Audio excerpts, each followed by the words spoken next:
الله أكبر الله أكبر الله أكبر الله أكبر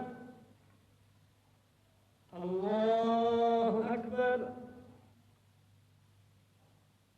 Le voyageur qui visite le montagneux pays d'Afghanistan est frappé d'y rencontrer si souvent, au hasard de ses pérégrinations, un musulman en prière. Suivant que ce visiteur est plus ou moins bien disposé à l'égard de l'islam, les mots de fanatisme ou de ferveur lui viennent à l'esprit. Les Afghans sont musulmans, mais ce ne sont pas des Arabes. Certains Occidentaux, pour des raisons politiques ou personnelles, ont jugé sévèrement les peuples arabes. Que ces peuples ne soient pas toujours demeurés fidèles à la grandeur de l'islam, c'est possible. Mais est-ce une raison, une justification pour méconnaître ou pour dénaturer le visage musulman de la spiritualité? Ce visage admirable a été conservé très pur en Afghanistan, et ce pays est demeuré une terre de sagesse grâce aux confréries de soufis, gardiennes de l'ésotérisme, que les musulmans eux-mêmes dénomment tasawwuf.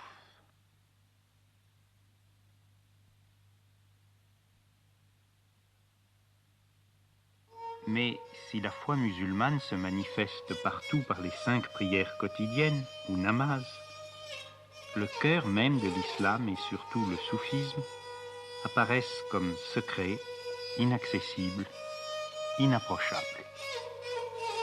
Pour l'étranger résidant en Afghanistan autant que pour le touriste, cette contrée, comme tous les pays musulmans d'ailleurs, est hérissée de murailles aux portes closes, derrière lesquelles chacun peut imaginer l'Orient de ses rêves, celui des poètes, celui des harems, celui des mystiques. Bien des étrangers ont vécu pendant des années en Afghanistan, bien peu ont su que certains de ces hauts murs cachaient une vie spirituelle enracinée dans la tradition islamique, mais atteignant les cimes universelles de la métaphysique et de la connaissance de soi. Et pourtant, il est un secret tout simple, qui rend inutile tous les sésame ouvre-toi. Les ranakas, c'est-à-dire les demeures où se réunissent les soufis et où résident leurs maîtres, gardent leurs portes toujours ouvertes. Mystiques de l'islam, les pires ne sont pas des abbés de monastère, mais des hommes mariés. Les disciples soufis ne sont pas des moines, mais des commerçants, des artisans, des agriculteurs, des professeurs. Et dans les jardins ombragés, chers au cœur de tous les musulmans, au pied des arbres centenaires, de génération en génération depuis le prophète Mohammed et le calife Ali, se sont transmises et se transmettent les doctrines ésotériques de l'islam et les techniques d'ascèse qui permettent d'en accomplir la réalisation personnelle. La loi commune à tous les musulmans est dénommée Shariat. La voie intérieure s'appelle Tariqat. Ce mot tariqat s'emploie aussi pour désigner les différentes confréries ou ordres religieux. Nous sommes ici auprès du cheikh Samaruddin de la confrérie des Naqshbandis.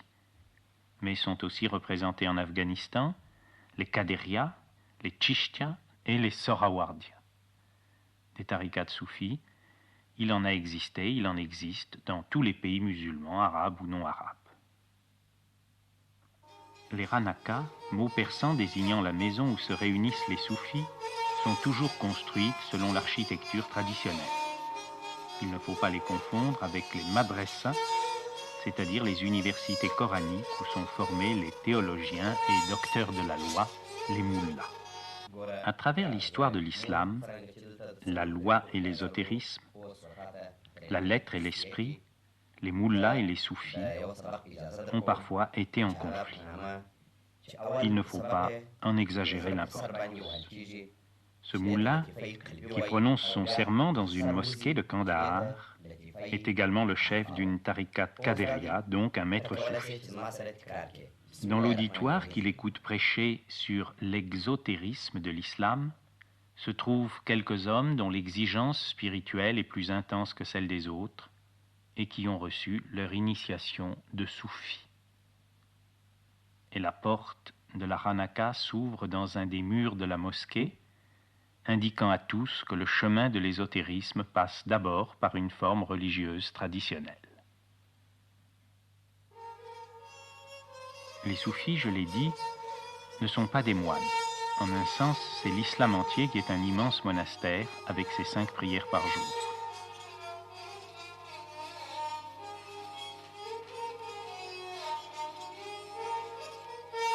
Les soufis vivent dans le peuple, avec le peuple, dans les bazars, les ruelles commerçantes, les échoppes et les marchés. C'est au marché, dans la boutique d'un de ses disciples, assis parmi les sacs de céréales, que lors de mon dernier séjour en Afghanistan, j'ai retrouvé pour la première fois un des maîtres à qui je dois le plus, Khalifa Sahib et Charikar. Khalifa Sahib est un vivant témoignage de connaissance, de joie et d'amour. Pas la connaissance aride de l'intellectuel, mais la connaissance par l'être entier, la réalisation personnelle de la vérité.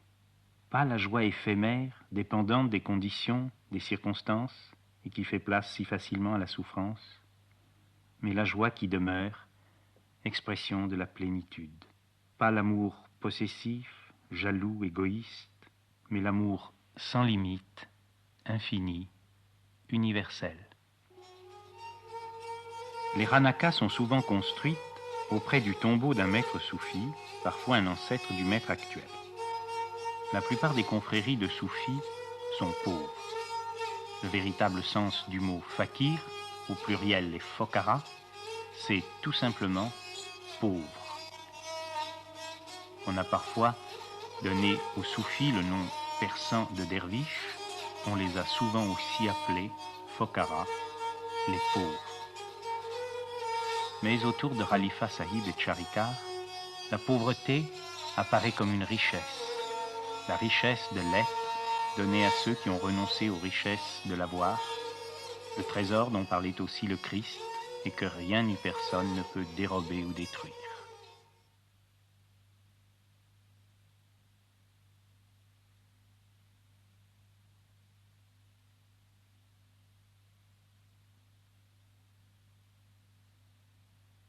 Tous les maîtres soufis que j'ai connus en Afghanistan laissaient venir à eux les petits-enfants. Les enfants sont parfaitement sensibles au niveau d'être d'un adulte et savent spontanément répondre à l'amour par l'amour. Et n'est-ce pas une bénédiction pour eux de grandir dans un climat de compréhension, de véracité, de tolérance et de sagesse?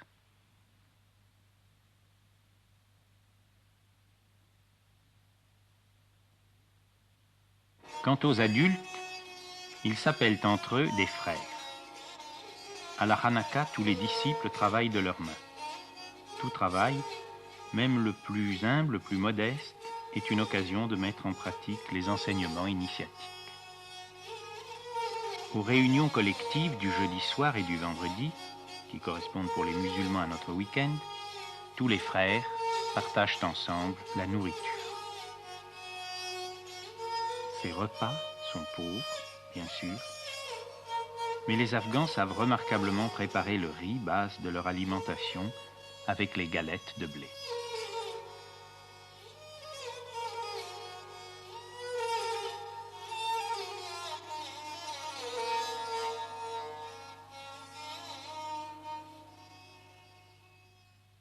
D'autres confréries se réclament d'un saint autrefois célèbre. Le Pir Zadeh, c'est-à-dire le successeur du Pir, est généralement son fils.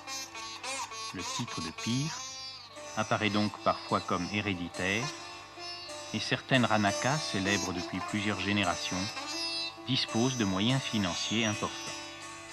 Des intérêts politiques ont même essayé de faire pression sur elle, créant ainsi des malentendus dans l'opinion publique, notamment la jeunesse universitaire progressiste. En vérité, un maître digne de ce nom est libre, totalement libre, en face de la richesse et de la célébrité, comme dans la pauvreté et l'abandon. Il est là pour tous, la Hanaka aux portes toujours ouvertes et la maison de tous. Le tombeau du premier pire est un lieu de prière et de recueillement où les mourides, c'est-à-dire les fidèles de cette lignée particulière, s'efforcent intérieurement d'atteindre au degré spirituel ou au niveau d'être du sage défunt.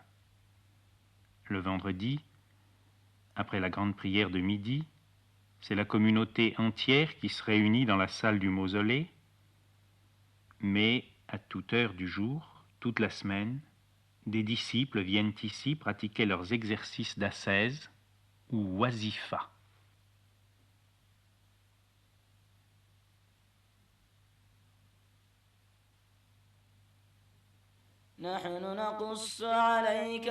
L'entrée dans la voie, dans la tariqat, est marquée par un rite d'initiation.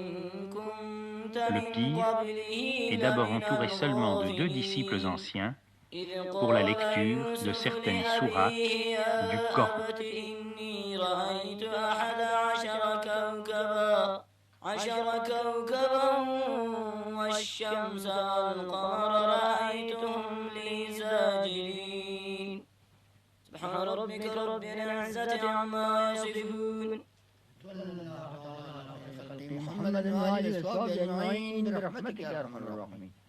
Puis le groupe des disciples déjà insérés dans la chaîne initiatique, ce qu'on appelle en arabe silsila, écoute le maître lui-même lire, cette fois non plus en arabe, mais en persan.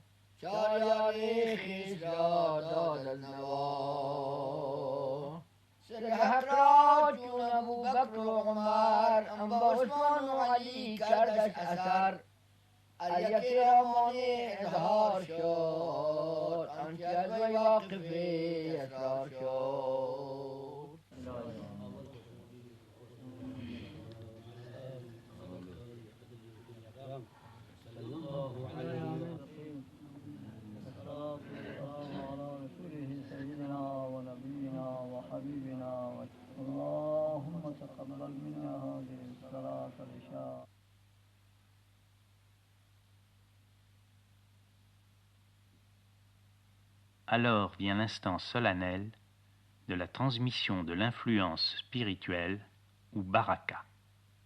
On dit que le disciple prend la main du maître.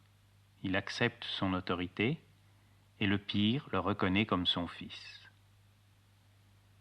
Comme la relation du gourou au chella en Inde, c'est là un lien sacré, indestructible. Le disciple va alors recevoir son premier enseignement, une formule du Coran choisie pour lui, et l'enseignement aussi des centres subtils dans l'organisme, appelés latifa au singulier et lataïf au pluriel, sur lesquels il concentrera son attention.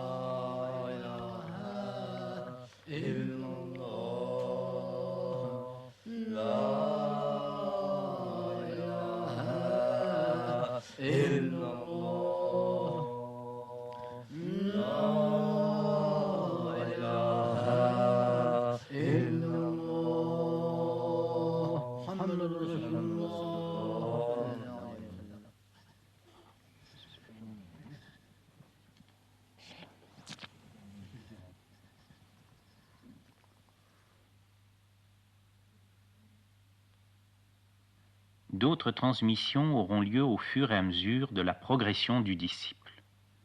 L'ésotérisme de l'islam, le tasawwuf, constitue une démarche rigoureusement, je dirais même scientifiquement, organisée. Quelle science? La science de l'être.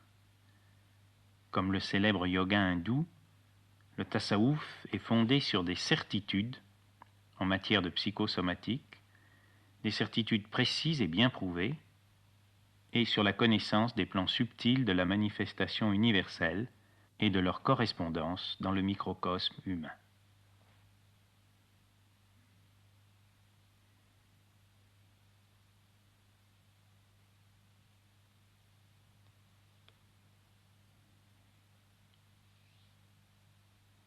L'ascèse essentielle consiste à concentrer toutes ses énergies, mentales, émotionnelles et physiques, dans la répétition d'un des noms de Dieu ou d'une sentence du Coran choisie particulièrement selon le disciple et selon son étape sur la voie.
Le maître est celui qui sait. Il lit à cœur ouvert les besoins propres de chaque disciple. Une part de l'ascèse soufie et collective, ce sont les cercles de dhikr ou zikr, où les frères répètent en chœur les noms sacrés. Mais cette évocation en groupe est préparée dans l'intimité.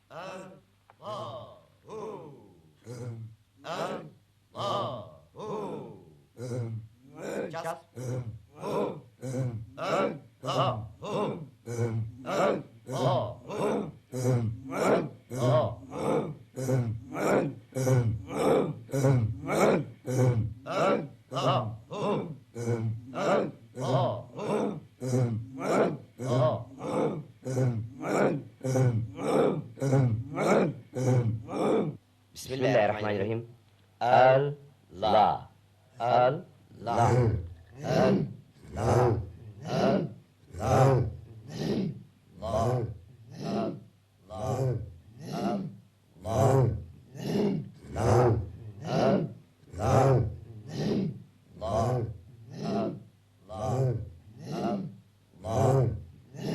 Ces techniques engagent l'être entier du soufi.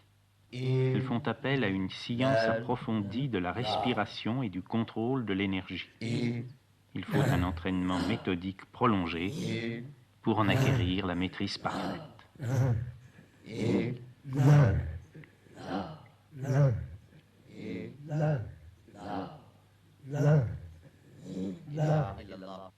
Les techniques de répétition ou mention varient suivant les voies ou tariqats. Le maître Maulana Fayyad est un pire de la tariqat des Qadiriya.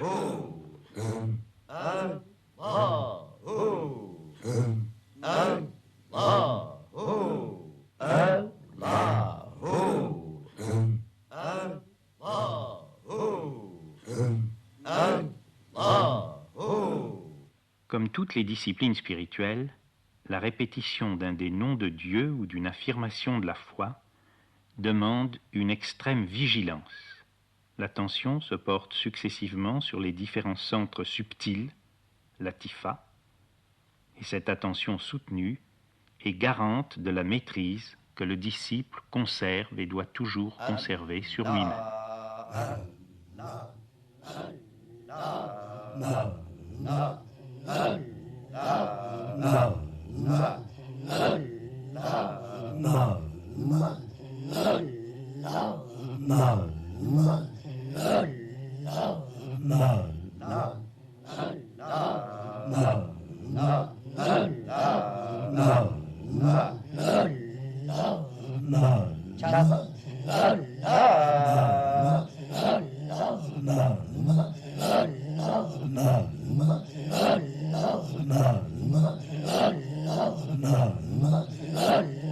أنت الهادي أنت الحق ليس الهادي إلا هو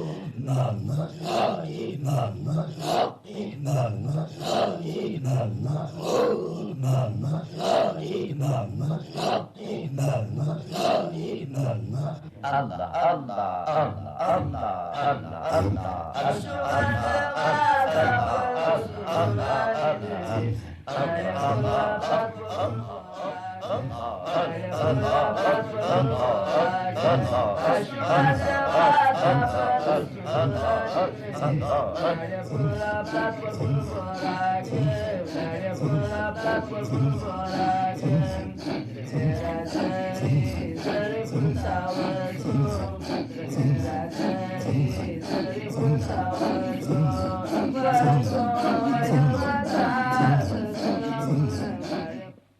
Dans la tariqat des Naqshbandis, le zikr est au contraire immobile et silencieux, purement intérieur.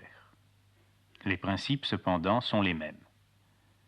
S'arrachant à la distraction et à l'éparpillement dans lesquels se gaspille tant d'existences, le disciple rentre en lui-même, se recueille, s'unifie. Cessant de vivre à la surface de lui-même et à la surface des événements, il s'engage sur le chemin de la profondeur, le chemin du silence de la pensée, du silence des émotions, du silence du corps. Alors, quand toute affirmation ou prétention égoïste s'est tue, se vérifie la parole chère aux soufis. J'ai cherché le bien-aimé partout à travers le monde, et il m'attendait dans ma propre maison.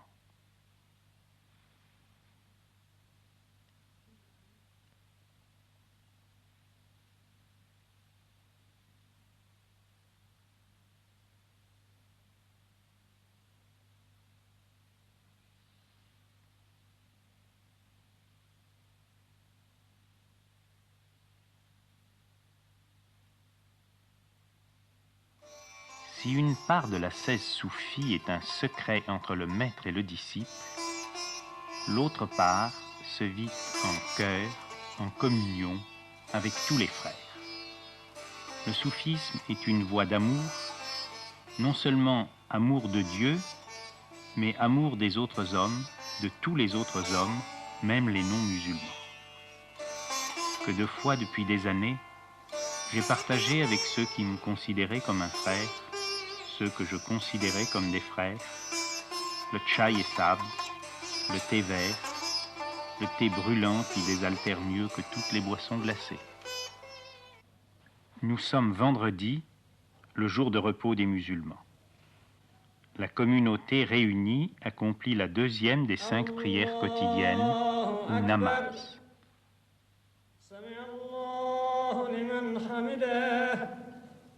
الله أكبر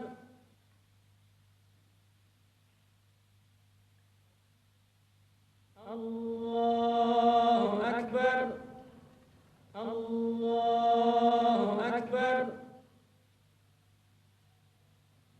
الله أكبر السلام عليكم ورحمة الله السلام عليكم ورحمة الله. Disciples et maîtres se recueillent alors un moment avant de se consacrer à ce qu'on appelle dhikr en arabe et zikr en persan.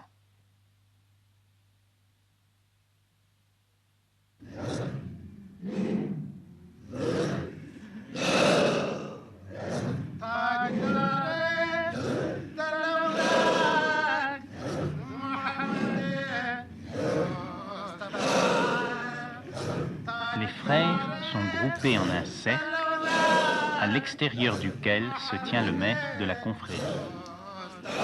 Témoin immobile, celui-ci est capable de percevoir l'état intérieur de chacun des participants.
Collectif est, nous l'avons vu, préparé par un enseignement donné par le pire à chaque disciple personnellement.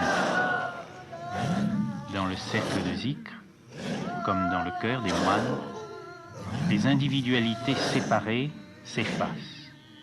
La revendication égoïste fait place au sentiment d'être animé par une énergie supra-individuelle.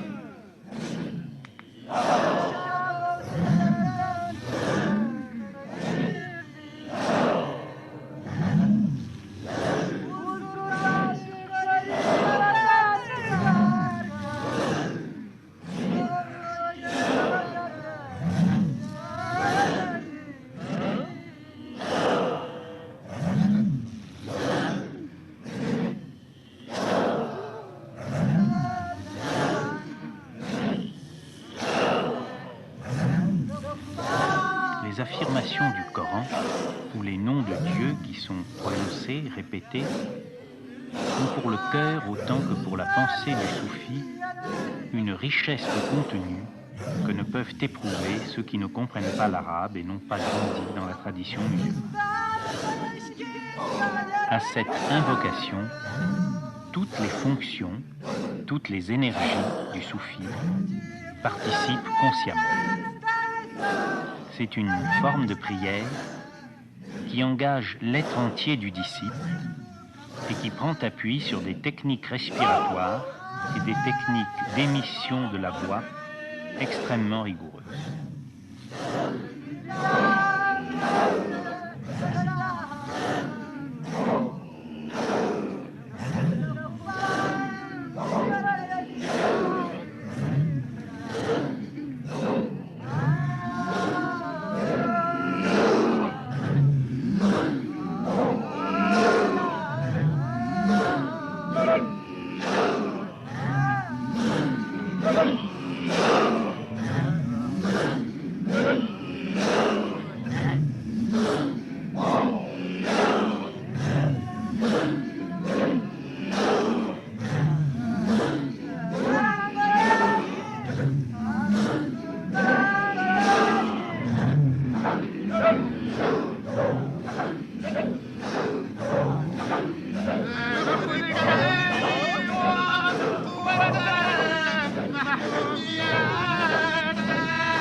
Ce que ces images peuvent avoir de déroutant pour des spectateurs ignorant tout de cette ascèse qui n'a pas son équivalent dans la tradition chrétienne. Il s'agit de pratiques qui ont pour les soufis un caractère sacré et sont normalement tenues cachées, et ce n'est pas secret. Ils n'ont été filmés que sous la responsabilité des maîtres afghans eux-mêmes et pour des motifs exceptionnels. Je vous demande de recevoir ces témoignages comme une marque de confiance donnée par les soufis afghans au public européen et de regarder ces images, aussi surprenantes soient-elles pour vous, avec le respect et la compréhension que peuvent atteindre ceux qui m'ont autorisé à les ramener dans notre pays.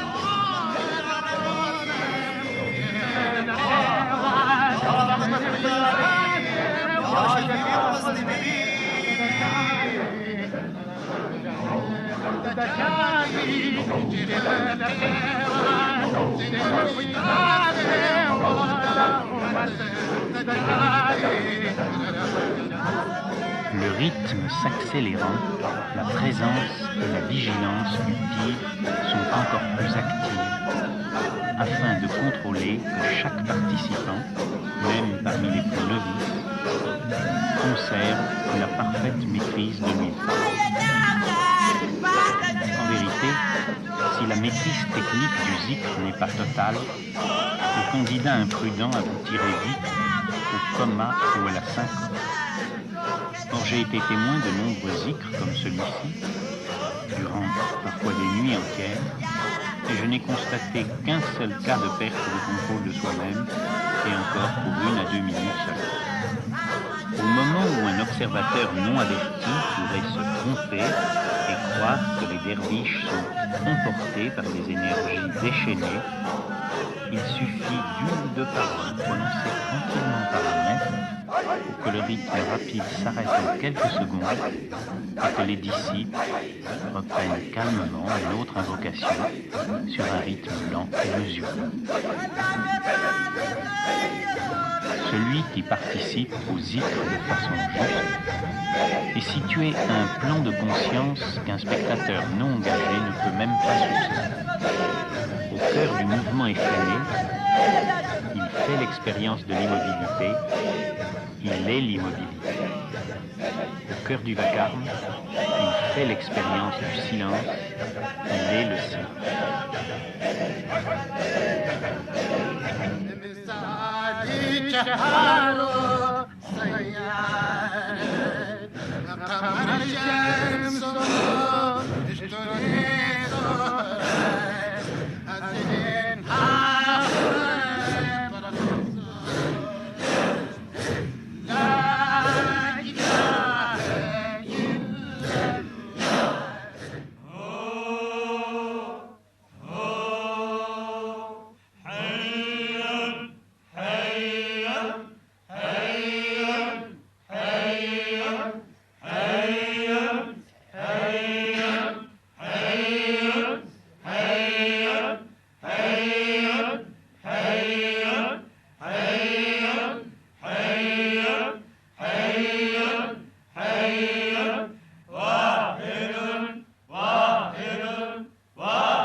Dans la tariqat Chishtia, le souvenir de Dieu prend la forme de l'audition de chants religieux dont les paroles bouleversent profondément les frères réunis à l'Aranaka. Il y a là une pratique assez rare dans l'islam qui considère généralement la musique comme illicite. Un hadith du prophète recommande même de détruire les instruments de musique. On peut cependant citer un précédent admirable, la célèbre flûte des derviches de Konya, dont l'ordre fut fondé par le sublime mystique et poète Jalaluddin Rumi. Et je peux témoigner de la gravité, de la ferveur et de l'attitude profondément soumise à l'islam de tous les soufis chishtiens qu'il m'a été donné de rencontrer.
Nous allons quitter la Ranaka Chishtia pour retrouver une forme de zikr plus proche de celle dont nous avons été tout à l'heure les témoins. Ce premier zikr avait été filmé à Kandahar, au sud de l'Afghanistan. Nous allons maintenant nous rendre au nord, près de Mazar-e-Sharif.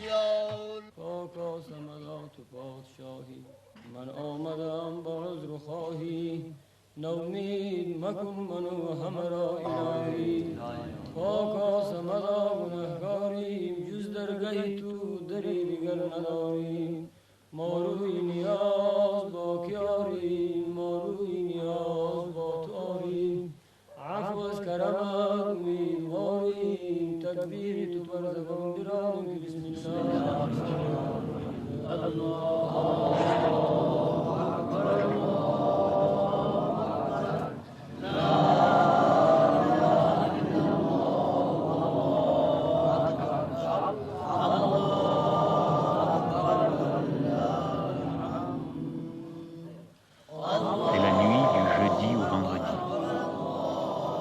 Le jardin de la Ranaka du cheikh Samaruddin n'est pas éclairé.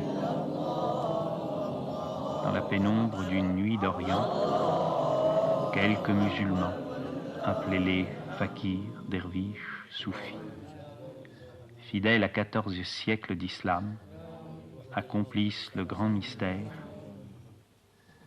la rencontre de l'homme avec Dieu.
À Kandahar, pour le premier zikr de ce film, le pir avait autorisé la participation de disciples encore novices.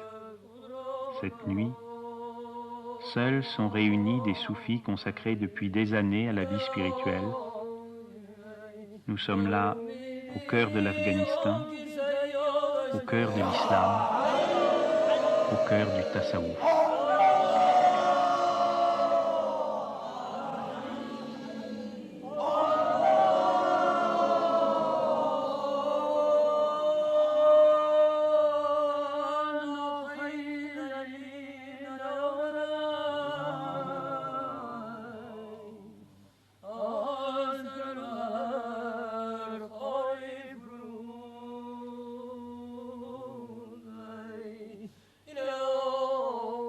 Je regarde ces images en même temps que vous. Vues de France, elles ne sont plus qu'un document, comme on dit, projeté sur un écran, un document curieux sur des coutumes périmées et qui n'ont vraiment rien à voir avec ce qui nous paraît important dans le monde moderne. Est-ce que ces hommes sont fous, perdus dans leurs rêves, inconscients, et cela dure depuis des siècles immuablement. Mais si ces hommes savent ce qu'ils font et pourquoi ils le font, alors pourquoi nous l'avons-nous tellement oublié dans notre frénésie de science, de technique et de progrès?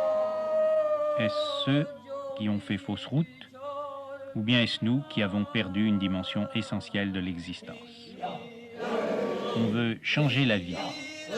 S'il est des êtres dont la vie est par rapport à la nôtre changée, radicalement changée, ce sont bien les vrais musulmans, les hindous fidèles à leur tradition, les bouddhistes qui prennent encore au sérieux les enseignements du Bouddha, les chrétiens pour qui ce monde n'est pas fait seulement pour consommer.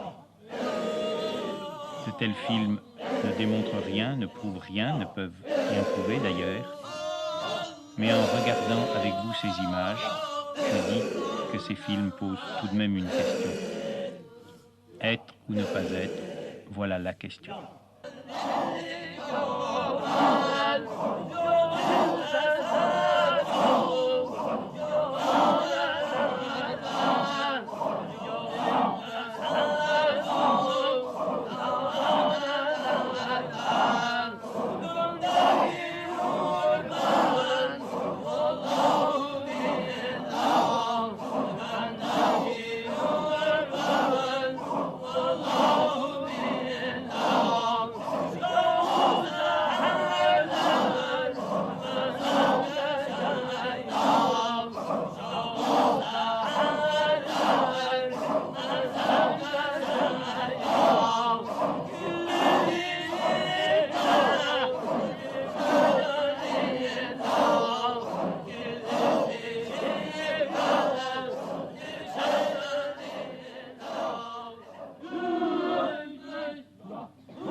سهلنا إلهي كل صعب حكم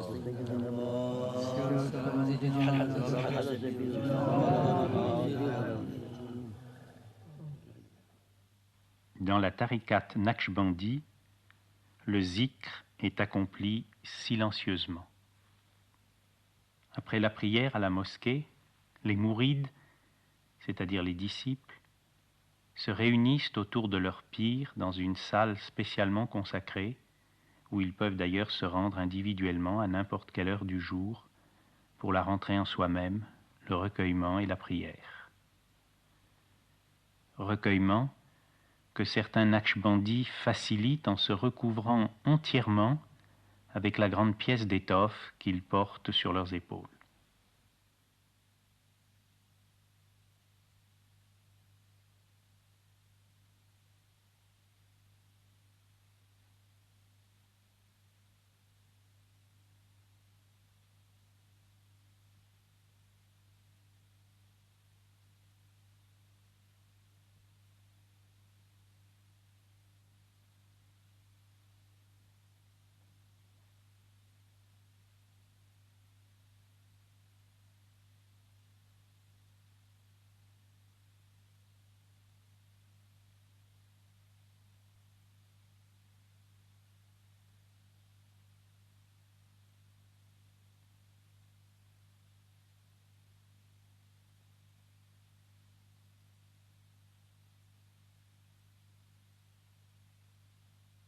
Afghanistan, islam, prière, silence.